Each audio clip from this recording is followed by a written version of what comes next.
Olá, Nutri! Então vamos ao nosso aulão de resolução da prova do TJ Piauí, certo?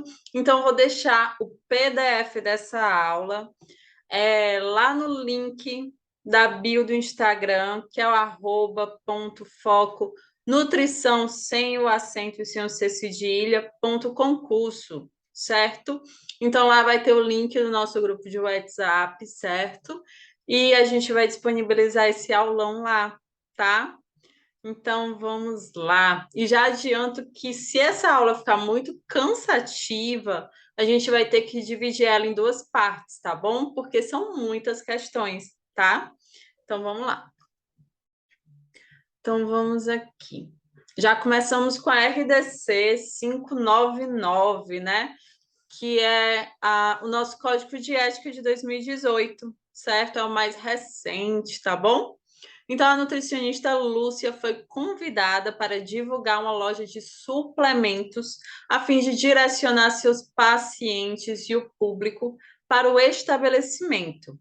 Sobre essa situação, assinale a alternativa correta.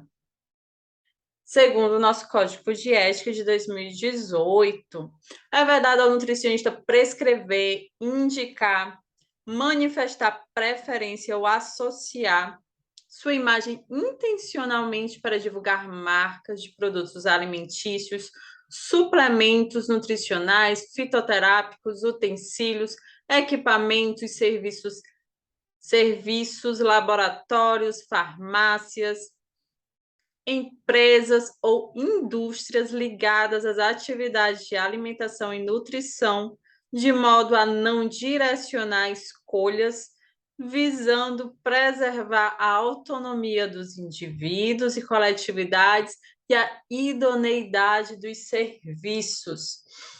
Essa questão enorme está correta, tá? Em resumo, o nutricionista ele não pode se expor, tá, para divulgar qualquer marca, certo? Justamente devido, né, a não preservar, caso ele faça isso, a autonomia do indivíduo, certo? Então, é basicamente isso, tá? Então, desde desse primeiro item, né, a gente já encontra a correta. Então, é vedado, tá? Vedado é a mesma coisa de falar que é proibido, certo? E aqui fala, é permitido ao nutricionista prescrever, indicar, manifestar preferências ou associar sua imagem intencionalmente para divulgar. A gente sabe que é vedado.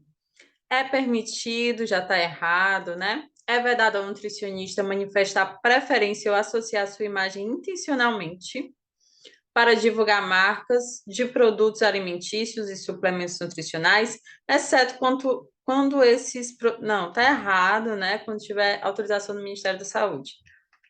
É permitido, a gente sabe que não é permitido, tá? De forma nenhuma é permitido, certo? Então, se tem né, como é que eu posso dizer? Tem um artigo que fala que é permitido você colocar sugestões de marcas, mas tem que ser pelo menos 3 marcas, certo? Você não pode sugerir uma, tá? Tem que ser pelo menos 3, certo? E aqui tem o artigo 58, que é esse artigo aqui, tá bom?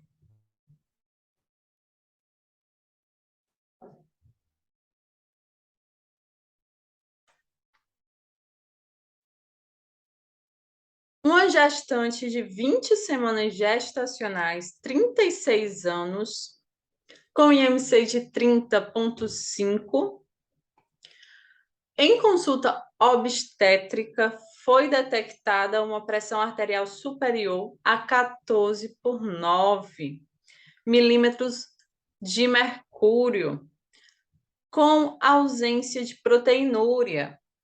Para essa gestante, não se recomenda dieta de 2.200 calorias, normoglicídica hiperproteica para promover ganho de peso saudável.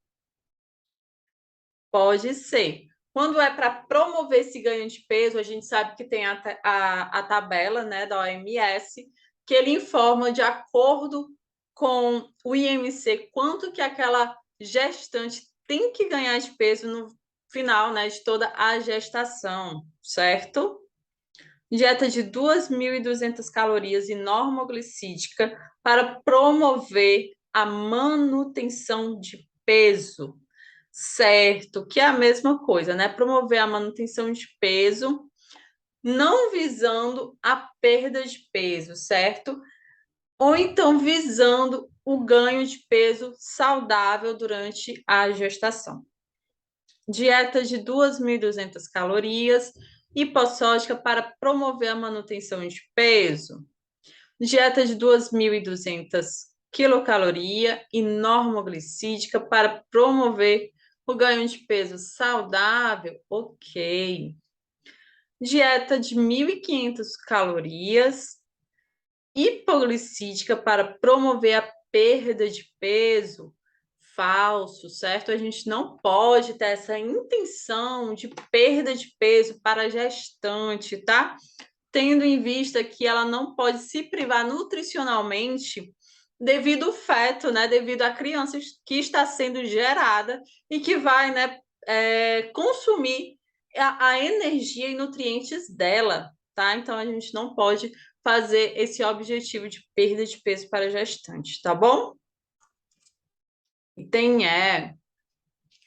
uma gestante de 22 semanas gestacionais procura atendimento nutricional por indicação obstétrica, uma vez que apresentou carências nutricionais nos exames.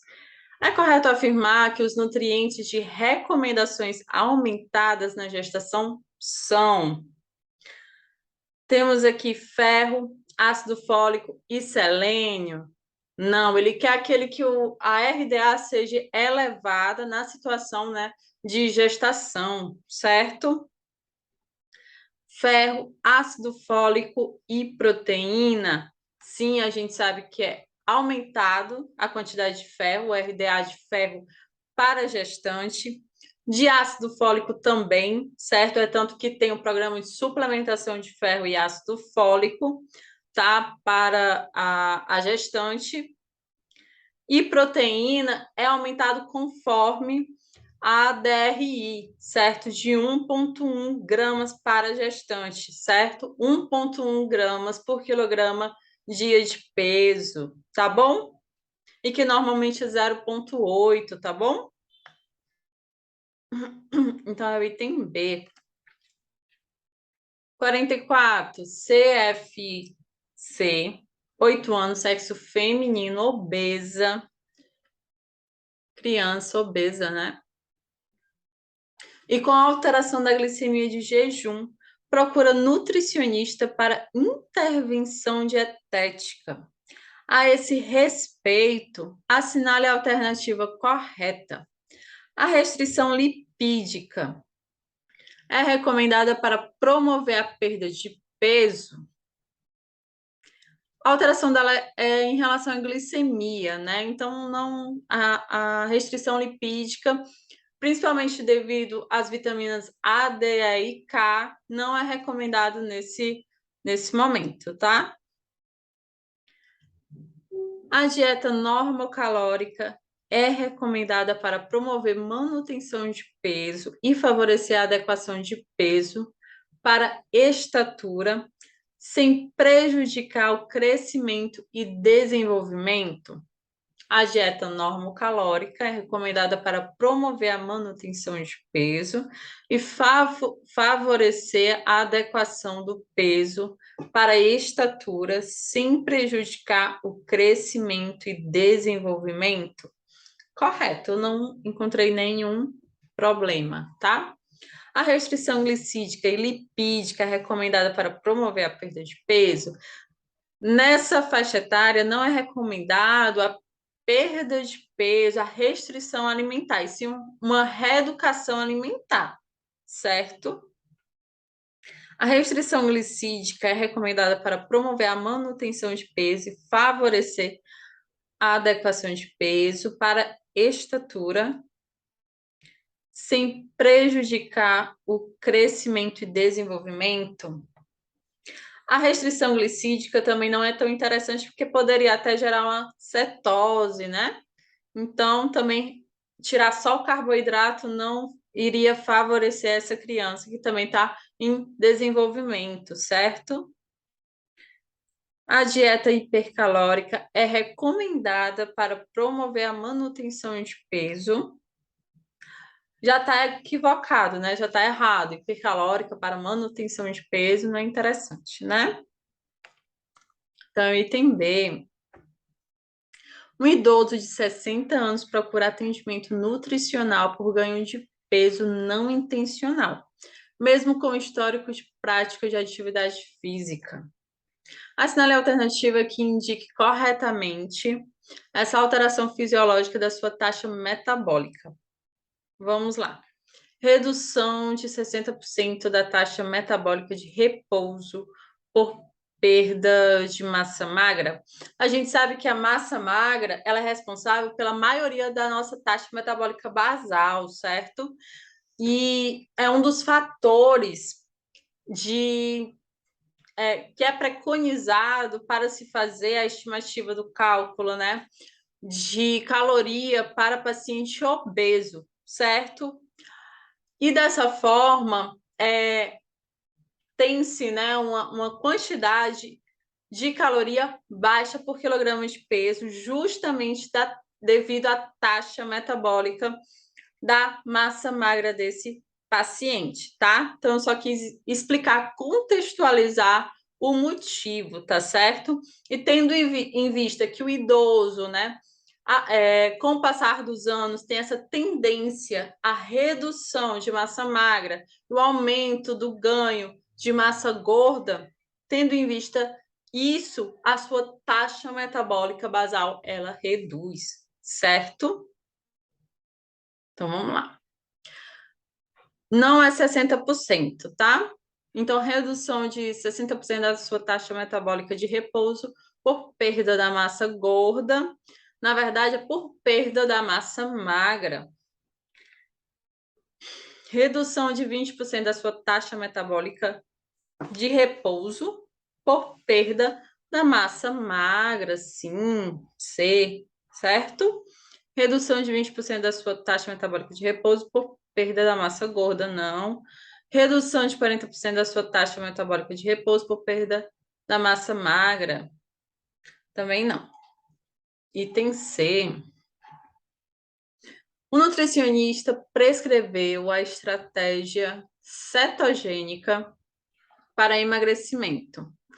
A gestão diária de carboidrato é de 120 gramas. A via metabólica mais recorrente para fornecimento de glicose para as células é a glicogenólise, glicogênese, gliconeogênese.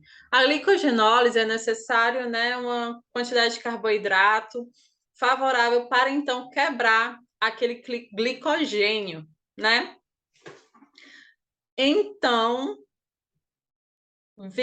tendo a vista na cetose, né, na cetogênese, que vai gerar energia, principalmente a partir das gorduras, certo? Então, não seria a via metabólica da glicogenólise, que no caso seria a quebra do glicogênio, certo? Seria mais a quebra mesmo do lipídio, para então gerar a cetose, tá? Então, não é glicogênese, nem glicogenólise, porque a glicogênese é a formação e não a quebra, tá? Glicogênese. A gliconeogênese, que é formar glicose, né, a partir de outros substratos, tá bom? Glicólise nem glicemia, tá? Então, é a gliconeogênese.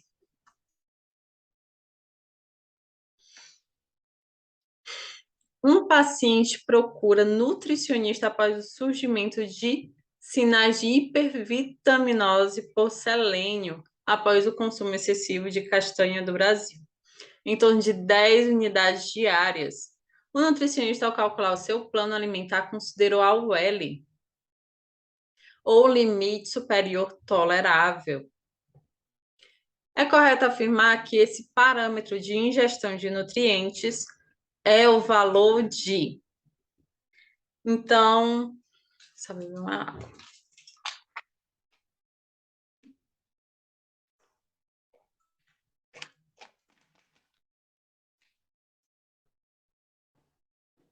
Então, é correto afirmar que esse parâmetro de ingestão de nutrientes é o valor de mais alto de ingestão diária de nutriente.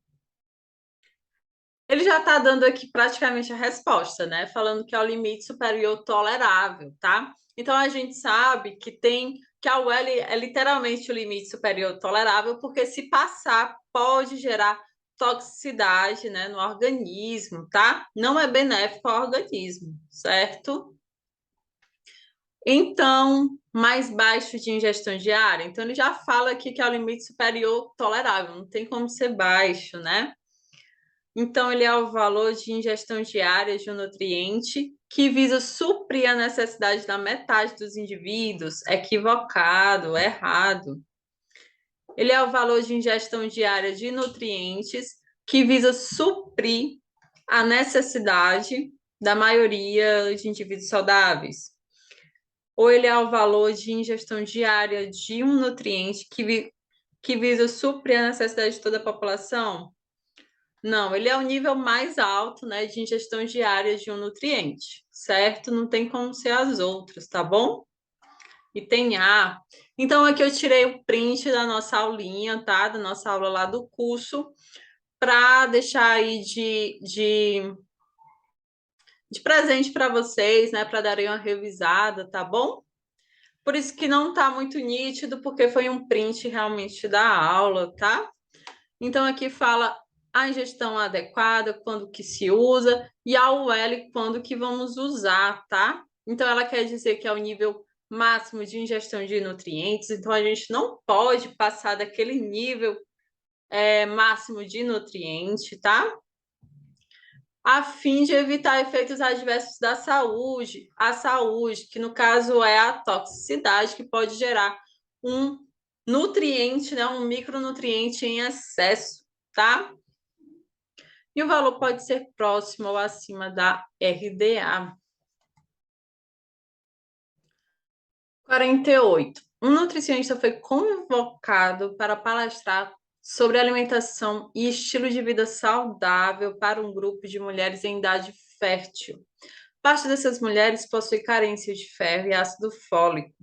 Portanto, o nutricionista precisa demonstrar alimentos fontes desses nutrientes e sugestões de porções que devem ser consumidas com o intuito de evitar piores carências. É correto afirmar que o parâmetro de ingestão de nutrientes que deve ser considerado é o valor. Aí tem aqui mais alto de ingestão diária de nutrientes. Não, ele tem que recomendar, né, a quantidade ideal para que aquela pessoa, né, não venha a ter deficiência nutricional, tá? Considerando que o ferro e o ácido fólico são dois micronutrientes importantes nesse período, principalmente gestacional, porque ainda são pessoas, né, em período fértil, tá? Mas no período gestacional, normalmente a gestante pode ter, se não fizer uma boa ingestão, né, de ferro e ácido fólico, nem a suplementação que é dado pelo SUS, tá? Se não fizer essa boa ingestão, pode vir a ter anemia por deficiência de ferro, certo? E deficiência de ácido fólico, tá? E a deficiência de ácido fólico ainda pode afetar a criança, né, o feto, pode causar, né, deficiência no tubo neural, tá? Má formação no tubo neural, certo? Então, pode fazer com que venha essa criança a ter malformações no tubo neural, tá bom? Então, é considerado o valor mais baixo de ingestão diária de nutriente, a UL? Não existe valor mais baixo, tá? É o valor de ingestão diária, item C, né? É o valor de ingestão diária de um nutriente que visa suprir a necessidade da metade dos indivíduos saudáveis. A EAR? Não, o que ele quer aqui, na verdade, é a RDA, certo? Então, que é a ingestão diária de um nutriente que visa suprir a necessidade da maioria dos indivíduos saudáveis, tá? Então, item D.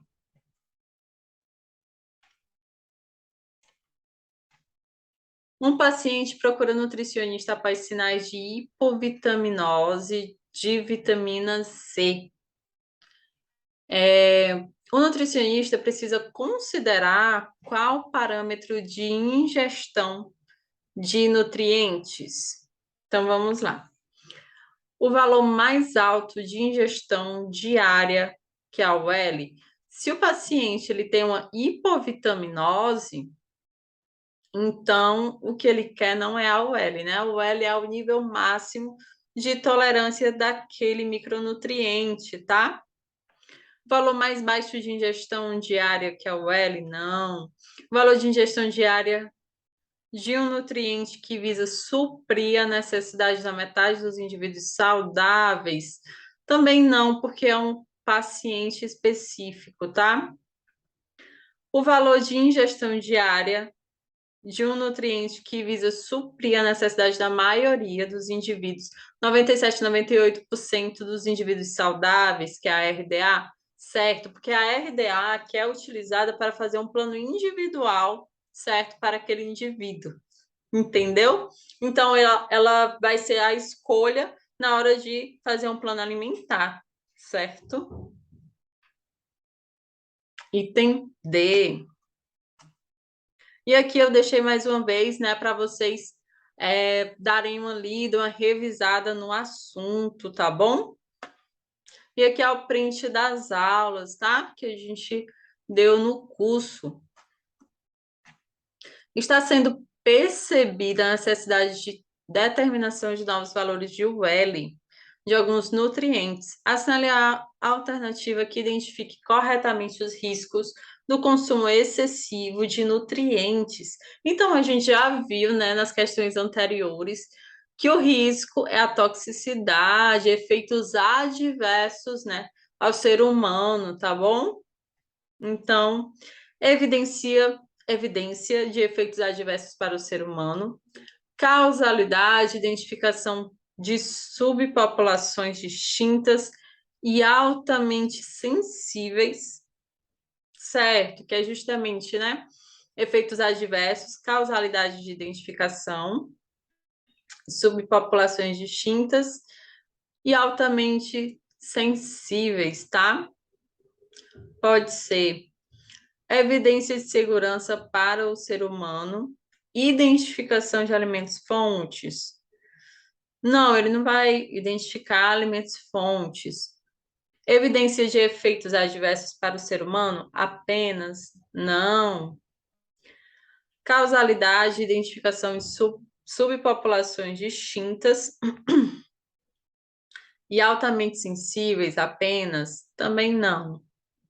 Que a gente sabe que é para, né, evitar efeitos adversos e toxicidade de uma população.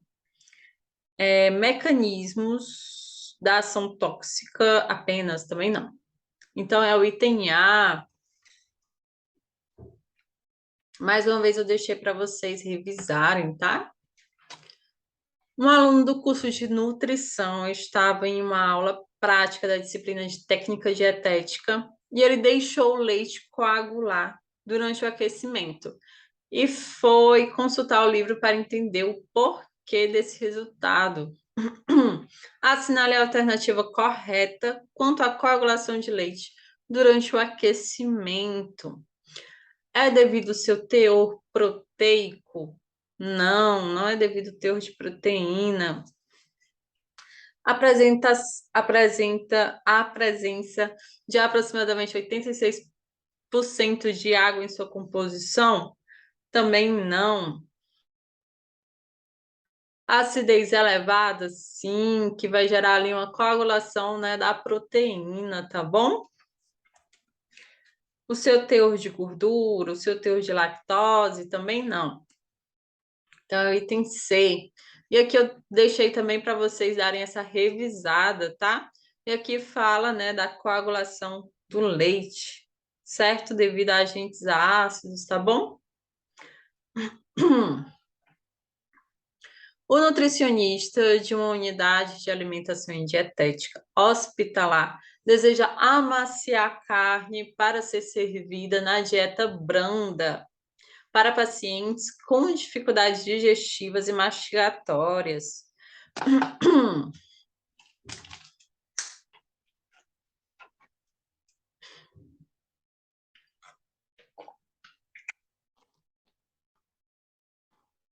Existem métodos para o amaciamento da carne, sendo o método enzimático utilizado há diversos anos. A técnica consiste em manter a carne em contato com partes ou sucos de algumas frutas que possuem as enzimas naturalmente. É correto afirmar que a fruta que possui uma dessas enzimas naturais é maracujá, limão, laranja, tangerina, abacaxi. Correto, o abacaxi ele tem a bromelina, tá? Que vai fazer com que haja uma maior maciez, né, dessas carnes, tá bom? E além do abacaxi também tem o mamão com a papaina, certo? Uma cozinheira de unidade hospitalar deseja preparar um purê de batata com claras em neve. Purê de batata com claras em neve, tá certo? Ela confere leveza à preparação culinária e alguns fatores podem interferir em sua consistência e volume durante o seu preparo. A esse respeito, assinale a alternativa correta. A adição de água à clara faz com que ela atinja o ponto de neve mais rapidamente. Ele quer a correta, então isso aqui é falso, tá? Demora mais, certo? A presença de água. O açúcar na clara diminui sua firmeza, elasticidade e estabilidade, ela aumenta. Isso aqui é falso também, o açúcar, tá bom?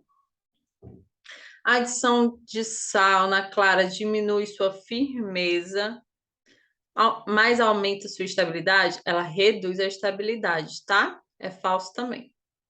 Vamos botar um X que é mais fácil. Ácidos como vinagre diminuem o volume e a firmeza, também é falso. A gordura retarda a formação de espuma? Sim, por isso que às vezes tem que separar, né, a clara da gema, tá bom? E tem E aqui eu deixei também esse print das aulas, tá? Para vocês usarem aí como para poder revisar, né? Como revisão, tá certo?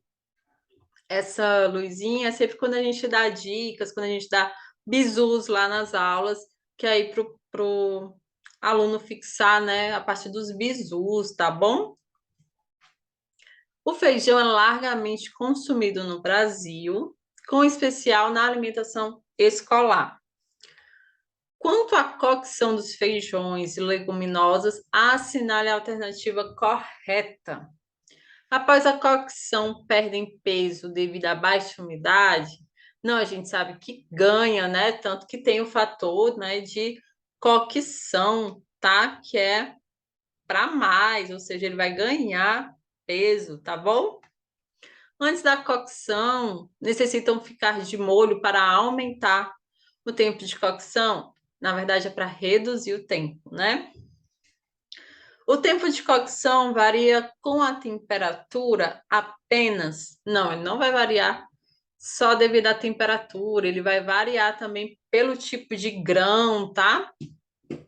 O tempo de cocção não varia com o tipo de grão usado apenas. Tem esse aqui também. O tempo de cocção não varia com a temperatura, a forma de cocção e o tipo de grão usado. Pelo contrário, ele varia, certo? E ele quer a correta, tá? O tempo de cocção não varia com o tipo de grão usado apenas. Na verdade, ele varia, tá bom? Então, assim, essa questão ela é passível de recurso, tá? Por quê? Porque ela não tem correta, certo? Ela não tem não tem a assertiva correta, tá certo? Então, como eu mostrei lá no Instagram, para fazer um recurso, você precisa de uma força, tá? Você precisa, quanto mais pessoas reclamarem reclamarem daquela questão, né? Mostrar qual o problema daquela questão, mais ganha força e mais risco realmente da banca aderir à anulação, tá bom?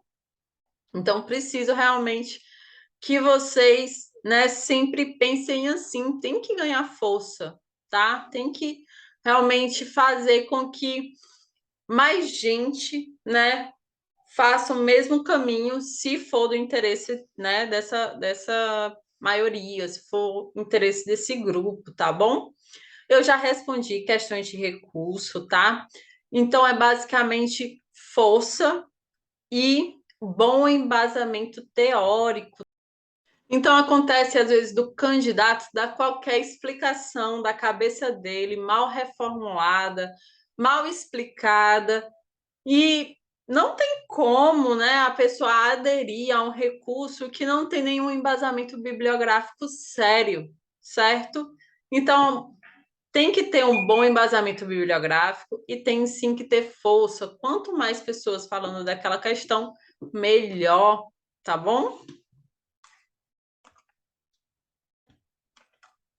Então, lá diz que é o item D. Eu deixei aqui as respostas para disponibilizar para vocês com as respostas, tá? Então, depois eu posso até tirar, acho que fica até melhor, né, para vocês resolverem. E aí, depois, ó, vocês vão olhando a resposta, o gabarito, né? Depois eu vou tirar e deixar só o gabarito, tá bom? Então, deixar o gabarito no final para vocês irem exercitando, tá? Então é isso, não tem resposta à questão, tá? É isso que eu quero passar para vocês. E aqui eu deixei toda a bibliografia para vocês, né, fazerem uma boa defesa, tá? Se assim for é, do interesse de todos, tá bom? Porque se não for do interesse de todos, só quem vai se beneficiar é aquele que, por sorte, acertou o item que a banca disse que era correta, tá? Mas provavelmente essa questão é para ser anulada, tá? Tá bem errado, bem equivocado. Em uma cozinha hospitalar, a recomendação é reduzir a produção de alimentos a partir da reação de Maillard. Maillard. Por resultar em produtos tóxicos ao organismo. Para que ocorra a reação de Maillard, é necessária a presença de. A reação de Maillard, ela precisa da proteína, certo? E precisa do açúcar, tá? O que é o açúcar? É a lactose que está presente no leite, certo? Então, essa reação, no caso, é açúcar e proteína, tá? Item B é o correto. E aqui eu deixei mais uma vez o print das nossas aulas, né, para vocês aí darem uma revisada, tá? Um nutricionista foi encontrado para. O nutricionista foi contratado para prestar consultoria em unidade de alimentação e nutrição. Com isso, alguns foram os tópicos dos treinamentos para os manipuladores acerca da higiene dos alimentos. A esse respeito, assinale a alternativa correta. Então, vamos lá. As frutas, verduras e legumes que irão para a cocção precisam ser higienizados previamente. O ideal é que sejam higienizados previamente, certo? Segundo as RDC, sempre tem que ser higienizado, tá? Com hipoclorito de sódio. As frutas, legumes e verduras que irão para a cocção precisam ser higienizados, correto? Os tubérculos e raízes devem ser mantidos em refrigeração. Em algumas situações é interessante sim manter em refrigeração. Nossa, As hortaliças orgânicas não devem ser higienizadas. Errado. Tem que ser higienizadas. O tempo de manipulação de produtos perecíveis não deve exceder 30 minutos por lote. Isso aqui está correto, tá? Mas na verdade, pode ser até 2 horas se tiver um- uma temperatura favorável, certo? Isso aqui está correto ali, mais ou menos. As embalagens impermeáveis não necessitam ser limpas antes de serem abertas. É interessante que esteja em bom estado de conservação, essas embalagens, tá bom? Então, assim, é uma questão confusa, né? As frutas, verduras e legumes que irão para a cocção precisam ser higienizados previamente? Precisam, tá? Pois é. Aí aqui ele fala, né? A CVS fala realmente que o tempo de manipulação de produtos perecíveis em temperatura ambiente não deve exceder a 30 minutos, ainda tá errado aqui, é 30 minutos por lote e 2 horas em área climatizada de 12 a 18 graus, tá? E o que a prova nos traz de gabarito é o item D, certo? Mas essa questão poderia ser passível de recurso, tá? Porque os tubérculos, as frutas, os hortifrutis têm que ser higienizados antes de ir para a cocção, certo? Enfim. O nutricionista foi realizar um treinamento de manipuladores e foi indagado sobre a diferença entre limpeza e desinfecção. A respeito, assinale a alternativa correta. Limpeza, retirar a sujeira como gordura e poeira. E desinfecção, diminuir a quantidade de micro-organismos em quantidade segura para a saúde. Correto. Então, a limpeza realmente é tirar aquilo ali aparente, certo? Sujidades aparentes, tá bom? E a desinfecção, como o nome já fala, é tentar diminuir o máximo, né, de micro-organismos naquele, é, naquele objeto ou então no alimento, tá bom? Item A,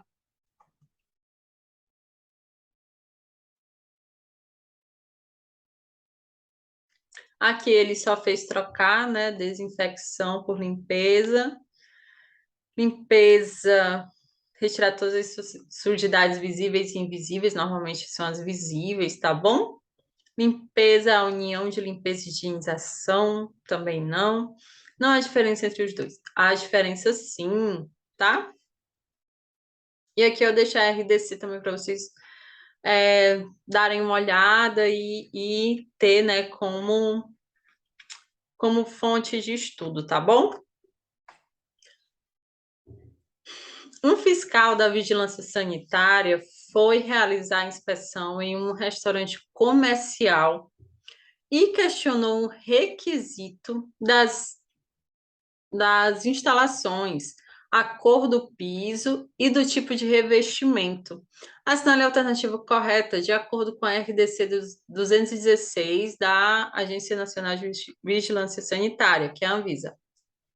Então vamos lá.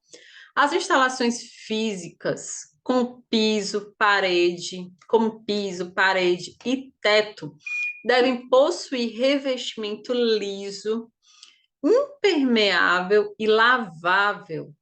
Tudo isso é importante, o porquê do liso, que é mais fácil retirar a sujidade, tá? Para evitar acúmulo de sujidades ali, certo? Que é diferente de uma parede com textura, tá? Impermeável, porque na hora de lavar vai evitar com que haja umidade e mofo, certo? E lavável para ser possível lavar, né? E então tirar as sujidades, tá bom? Devem ser mantidos íntegros, conservados, livres de rachadura, trinca, goteira, vazamento, infiltração, bolores, né? Bolores tem a ver com mofo, tá? Tem a ver com fungos, descascamentos, entre outros, e não devem transmitir contaminantes aos alimentos. Está correto. Um fiscal da vigilância sanitária. Não, achei que era a mesma coisa. Um fiscal da vigilância sanitária foi realizar uma inspeção em um restaurante comercial e questionou o quesito das instalações sobre instalações sanitárias, vestiários. Assinale a alternativa correta de acordo com a RDC. As portas externas devem ser vedadas. Não, ela tem que ter abertura automática, tá? De forma que a pessoa não precise ficar pegando na maçaneta para então deixá-la fechada, tá? As instalações sanitárias e os vestiários podem se comunicar diretamente? Não, não pode se comunicar diretamente com a área de preparação, né? Isso é bem lógico. As instalações sanitárias e os vestiários podem se comunicar diretamente? Não pode se comunicar, tá? Não, não deve se comunicar o mesmo ambiente que o paciente, que a pessoa vai trocar de roupa, né? Lá o colaborador vai trocar de roupa, não pode se comunicar na área de produção, não pode, certo? Isso é bem lógico. As instalações sanitárias e os vestiários não devem se comunicar diretamente com a área de preparação e armazenamento de alimentos ou refeitórios, desde que sejam higienizados a cada uso. Nunca podem se comunicar, tá? Então, é o item E.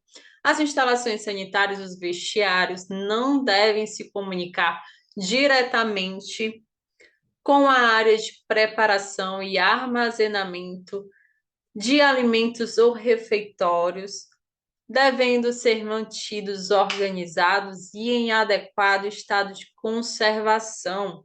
As portas externas devem ser dotadas de fechamento automático.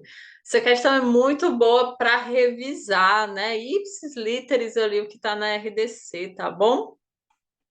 Item E.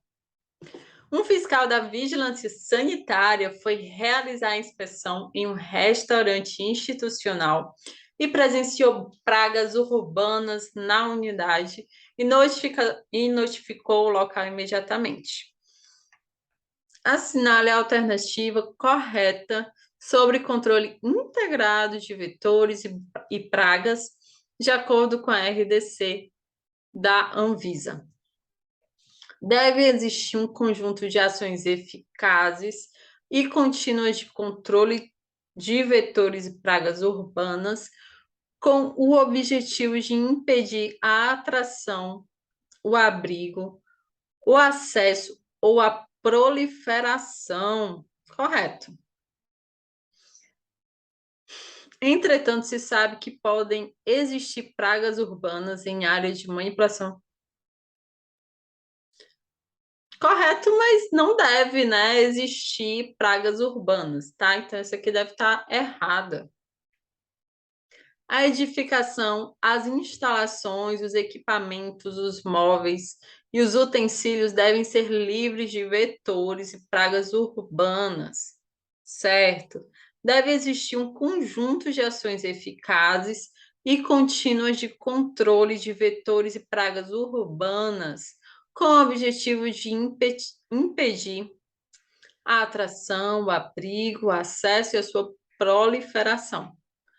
Está correto, certo? A edificação, as instalações, os equipamentos, os móveis e os utensílios devem ser livres de vetores e pragas urbanas e deve existir um conjunto de ações eficazes e contínuas de controles de vetores e pragas urbanas com o objetivo de impedir a atração, o abrigo, o acesso e ou a proliferação.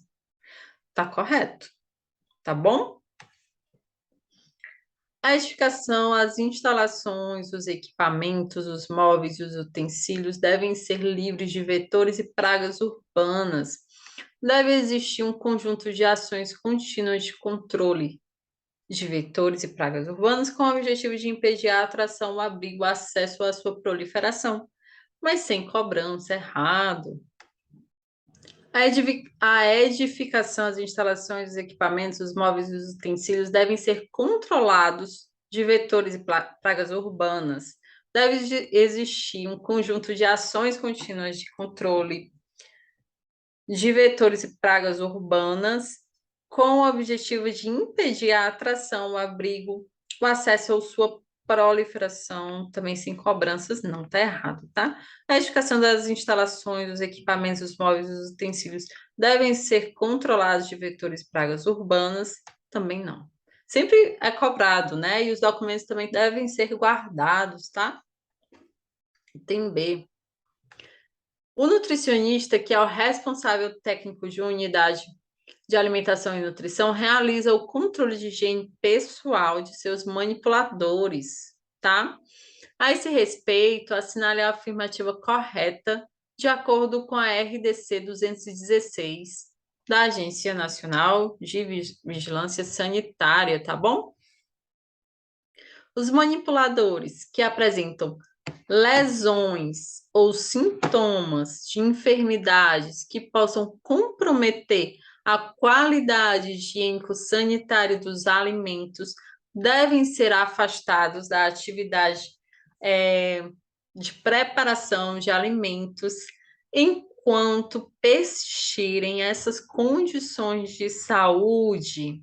Certo, tá bem tal e qual, né, o que a RDC informa, tá? É o que a gente chama de ipsis literis, tá? Tá igualzinho lá, certo? Essa aqui tá correta. Os uniformes devem ser trocados no mínimo semanalmente? Não, é no mínimo diariamente, tá? Os manipuladores não devem falar, cantar, assobiar, espirrar, cuspir, tossir, comer, manipular dinheiro ou praticar outros atos que possam contaminar o alimento durante o desempenho das atividades, tá? Então, assim, o que que a RDC fala? Ela diz que os manipuladores não devem falar desnecessariamente, tá? Quando não haja necessidade, tá bom? Quando não tenha necessidade, tá? Então, pode ser por isso que essa esteja incorreta, certo? Mas tendo em vista, né, que é mais exemplificativo do que taxativo esse artigo, talvez haja, né, uma possibilidade, né, de recurso, tá? Uma possibilidade pequena de recurso, tá? Mas provavelmente não vão aderir a recursos se alguém pedir, certo? Provavelmente não vão aderir, tá? Mas tem sim uma possibilidade remota. Tem que estar a pessoa com o coração muito mole para aderir esse recurso, tá? E aqui eu coloquei, né? Talvez sejam corretos, né? O A e o C, tá? Mas talvez, porque o que diz aqui a nossa RDC é que se os manipuladores não devem fumar, certo? E nem falar desnecessariamente, tá? Então, assim, é bem exemplificativo, tá? Tem muito exemplos, tá bom? Tá? Então, não é taxativo, não é só se ocorrer isso. Pode ocorrer outras coisas, tá? Já aconteceu situações, né, verídicas da pessoa ir lá e tomar banho na pia, né, da UAN, da unidade de produção, em protesto a alguma coisa, que é um absurdo, né? Então, pode ocorrer outras coisas. Por isso que isso aqui é exemplificativo e não taxativo, tá? E tem A. Em uma unidade de alimentação e nutrição, as carnes são descongeladas para posterior uso. Assinale a alternativa correta quanto aos cuidados no processo de descongelamento, conforme a Anvisa. Os alimentos submetidos ao descongelamento devem ser mantidos sob temperatura ambiente se não forem imediatamente utilizados, não devendo ser congelados. errado, tá? Não pode manter em temperatura ambiente, tá? Se não for logo, né, para cocção, aí não deve, não pode deixá-lo lá deixar o alimento em temperatura ambiente. Os alimentos submetidos ao congelamento devem ser mantidos sob refrigeração, se não forem imediatamente utilizados, devendo ser recongelados. Se forem sobras limpas, não, ele não pode ser recongelado, o alimento que foi descongelado, tá bom? Por formar cristais de gelo também, tá? Não é favorável à integridade do alimento. Os alimentos submetidos ao descongelamento devem ser mantidos sob refrigeração se não forem imediatamente utilizados, não devendo ser recongelados. Correto. Item C. Aqui eu deixei também o artigozinho da RDC, tá?